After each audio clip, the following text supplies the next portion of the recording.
Hello, and welcome back to the I've Pet That Pokemon channel.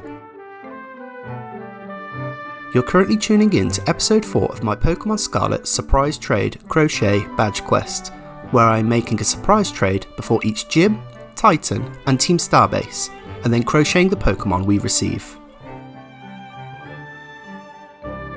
Last time we received a Bagon and took down Katie's Bug Gym in Cortondo.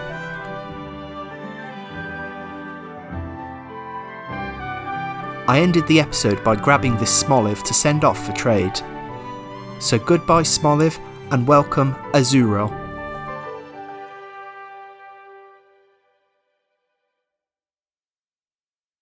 Azurill, the polka dot Pokemon, is an interesting Generation 3 Pokemon. Previously just a normal type, it has been a fairy normal type since Generation 6 with Fairy's introduction. It then gains the water typing after evolving into Marill. It isn't particularly strong in its current state, so evolution will be required before we move on to today's challenge. This will be our first evolution for the team, and it is an interesting one at that. Azurill evolves through happiness. A brief overview of happiness or friendship in the Pokemon games. Introduced in Pokemon Yellow, exclusively for Pikachu, it is now a main staple in the games. Generation 2 took it a step further to include all Pokemon and introduced high friendship evolutions. To raise your Pokemon's friendship, you need to do certain activities with them, such as walking, battling, or getting haircuts. Raising friendship today in Scarlet and Violet is much easier. I quickly hop over to Mesagoza to grab a Soothbell, an item that boosts friendship gains by 50%, and equip it to Azurill. We then battle, walk together, enjoy a sandwich, and bathe. Our bond strengthens, and I'm sure Azurill feels close to evolving soon. But before we evolve, I need to crochet this polka dot. So let's start, as we always do, with a quick look at Azurill's basic shapes. Azurill is incredibly simple in that it is really just two balls attached to each other. We have one ball for the body and a similar sized ball for the tail. These are connected by a zigzag tail. The body has a slight point to it where the tail connects. Then we have two round ears with pink inner ears and a set of feet. Possibly the easiest Pokemon I've crocheted to date. I'll be using blue for the body, tail ball, ears and feet, black for the zigzag tail, and pink for the inner ears. I get settled in with a drink, stick on a favourite movie that makes me happy, and I begin my crochet. This may go fast, so don't blink. I start by making a blue ball for the body. It's simple enough to do, and something you've seen me do on this channel multiple times already.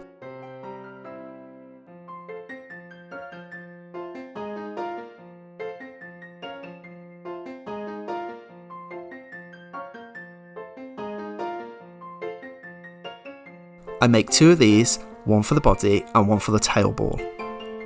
Moving on to the zigzag tail, I wanted it to be poseable, so I looked for black pipe cleaners that might do the trick. Unfortunately, I could find every colour except black, and so I had to settle with crocheting a long chain to cover this white pipe cleaner. The tail will turn out thicker than I'd like, but at least it can be formed into a zigzag. Once I have my required length and width, I sew it around the pipe cleaner and leave some sticking out at the end. This can then be attached to the body and tail ball and stitched together.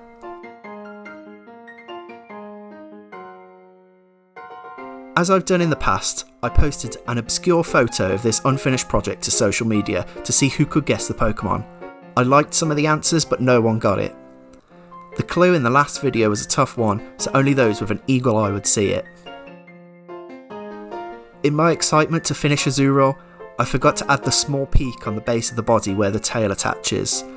Oh well, it's not super noticeable, so I hope you'll forgive me for this inaccuracy. I make two small blue circles for the ears, and then two smaller pink circles for the inner ears. I stitch these together and move on to the final part, the feet. Azurill's game art usually has it sat on its tail with its feet up, but it can also stand on both the ground and its tail if it so chooses. I was unsure whether to stitch her feet in the up position or underneath so it can stand.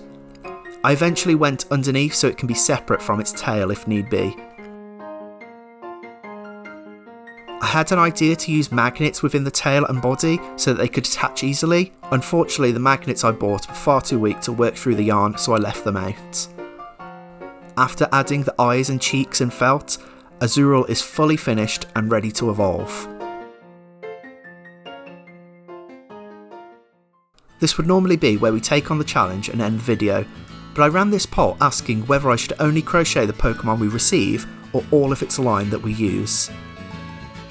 You've already seen the thumbnail, so you know the results. I'll be crocheting both Marill and Azumarill as well. However, before I can evolve Azurill, I have to raise my own happiness. I like to complain about my job, but it has been really grinding me down recently, none more so than the week following the completion of Azurill. I barely had time for anything and had bad day after bad day. In an attempt to recuperate, I met up with some friends for some good food and to watch some movies. I worked on my art projects, I went for walks, I voted to try and make my area a better place. Every little thing added happiness points to my well-being until I finally got some time off and I could continue.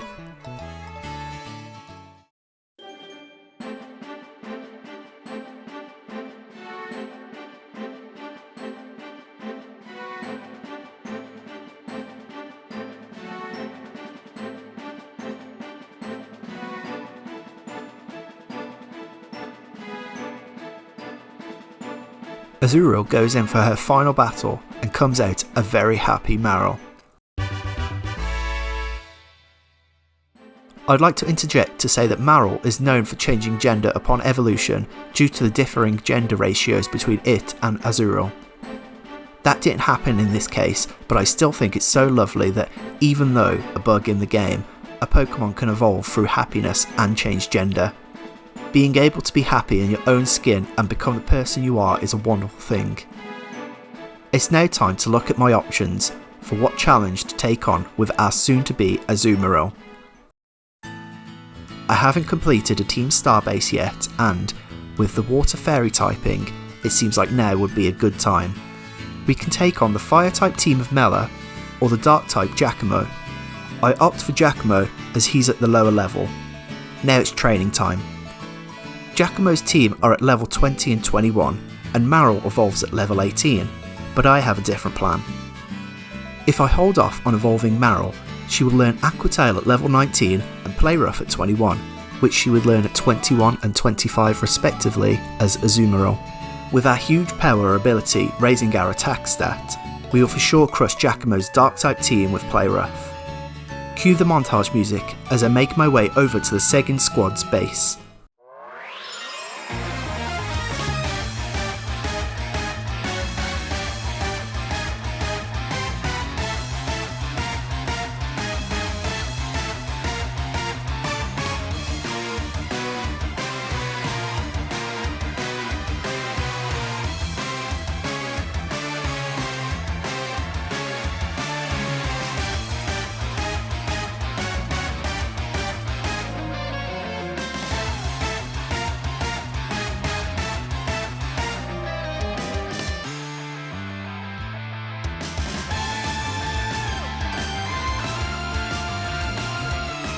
Before we evolve and leave Marill behind, we will need to immortalise her in Crochet. Marill, similar to Azurill, is a ball with a round white belly. They have long sausage-like arms and feet, two large round ears with a red inner ear, and the classic ball on a zigzag tail.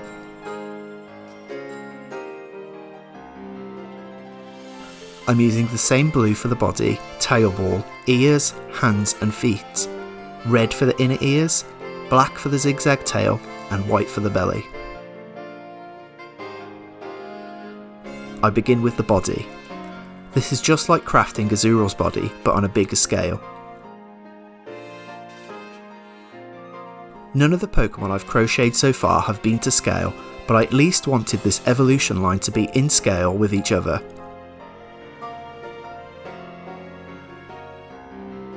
Azurill is 8 inches or 20 centimeters tall.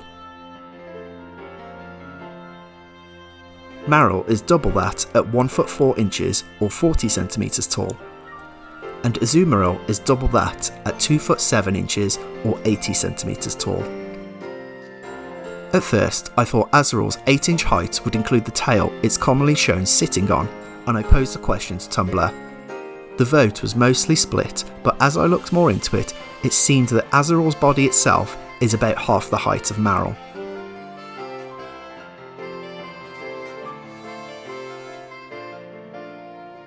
So I crochet until I think I can reach double Azurill's height before I stuff the body and move on to the belly.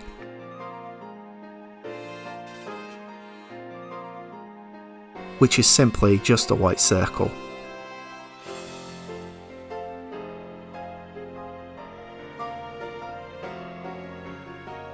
I make the tail ball exactly the same as Azurill's. Marill doesn't necessarily have a larger tail ball than its pre-evolution, and that's something that stays quite similar throughout the line. One interesting thing I've noticed though, it glows. Marill's tail glows when it attacks, which I think is really cool, and it's not something I've seen before.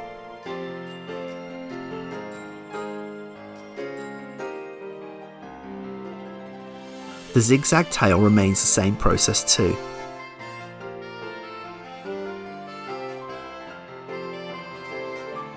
I make the arms and give them a slight bend as they go from fatter to thinner as they reach Marill's body.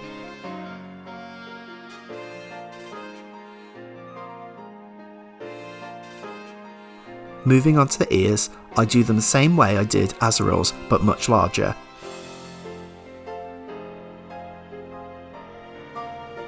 Depending on the artwork, Marill's ears can make up a large part of its height. Once I have my desired size, I add a small bit of stuffing to make them a little chunkier.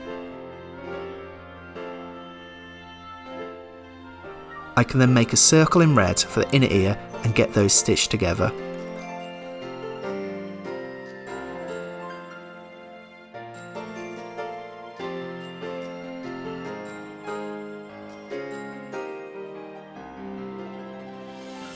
The final part to crochet are the feet, which I make similarly to the arms, giving them a slight bend to make it seem like Marill stands on her toes. I pin all this to the body to check the placement before stitching it all together. Finally, I add felt eyes and thread on a nose and mouth, and Marill is complete. We're 2/3 of the way there. Having our move set in place, it's now a great time to evolve Marill into her final form, the Aqua Rabbit Pokemon, Azumarill.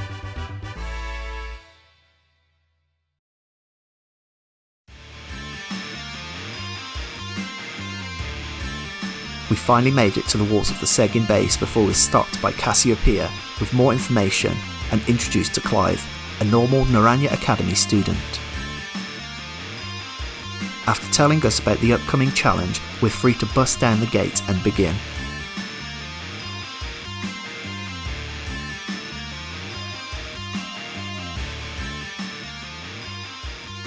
Azumarill has no problem with the grunt at the gates, and will soon let in where we can use the Let's Go feature to send out our team to take on the masses of Pokemon inside. Bagon and Skiddo join us, but struggle to keep up in places.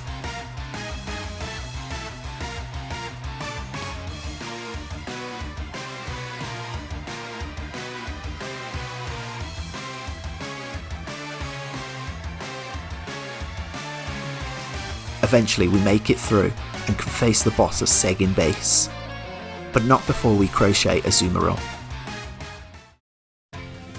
Azumarill is egg-shaped, with the bottom third of its body having a white wave pattern leading up to blue with white spots.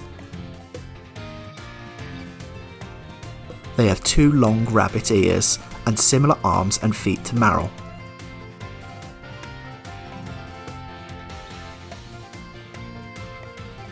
The tail ball and zigzag remain a constant. We'll be using the same colours as before, but with a dark pink for the inner ears rather than the red we used for Marill. Beginning once again with the body, I start at the base in white. I make it around the same width as Marill, as Azumarill will get most of its height from being oval and from its long ears.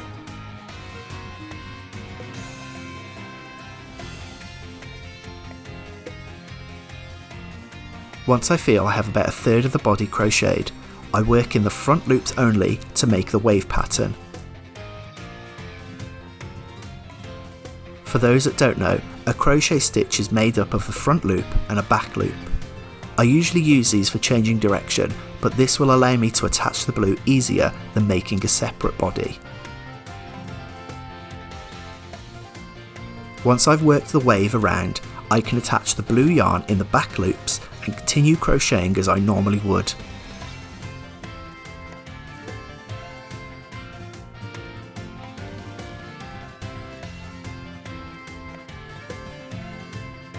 After a few rounds, I stitch the waves to the blue.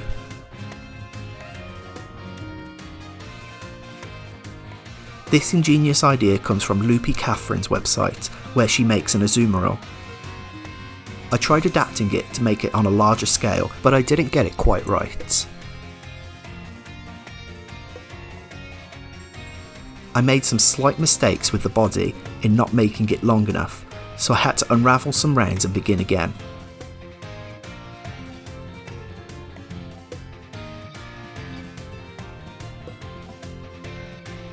I ended with a better size and shape and began to stuff the body.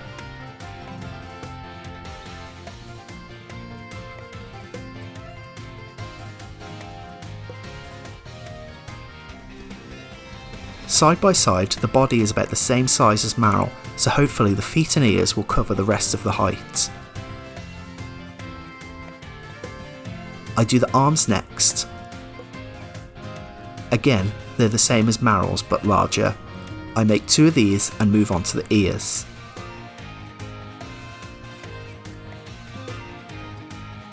As they are long, I have to make the ears differently than I have previously made them for Azurill and Marill. I'll essentially make a tube and flatten it. I'm a bit iffy on the shape. I wanted the ear to taper down as it reached the head, but I may have overdone the tips. I make 2 ears and start on the inner ears. Back to the awful bubblegum yarn from the Mischievous episode, I crochet in rows and then add a bunch of double crochets at the end to give it that rounded shape. This is a similar way I made Skiddo's grass coat in episode 1. I feel like I don't have to run through the tail again, as it's exactly the same process as before. I also make multiple white spots of various sizes to add to the body.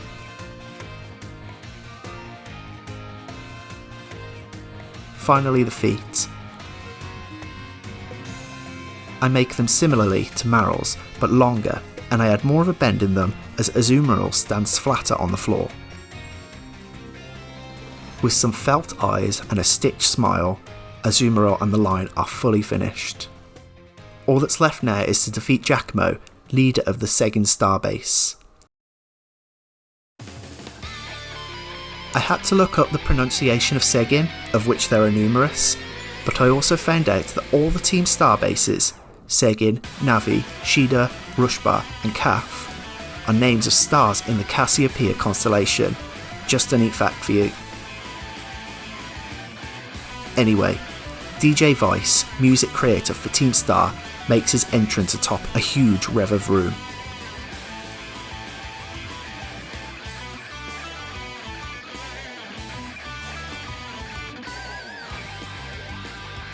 He begins by sending out Pawniard, a steel dark type.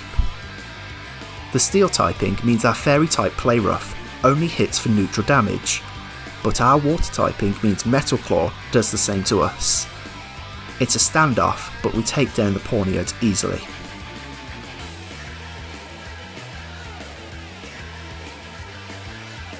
Next is the Segin Starmobile, who comes out with an Intimidate, cutting our attack stat. This is where a Fairy Terror type would have come in handy.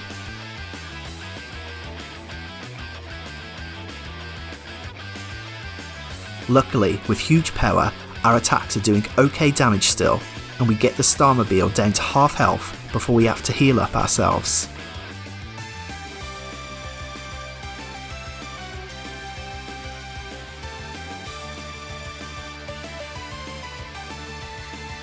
Two more play roughs and the Frankenstein Rev of Rumour is down.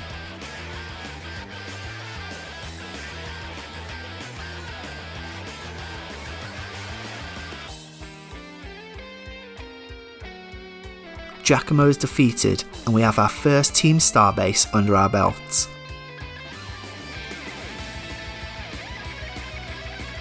We get a long cutscene detailing Team Star's background before we are given Dark Badge.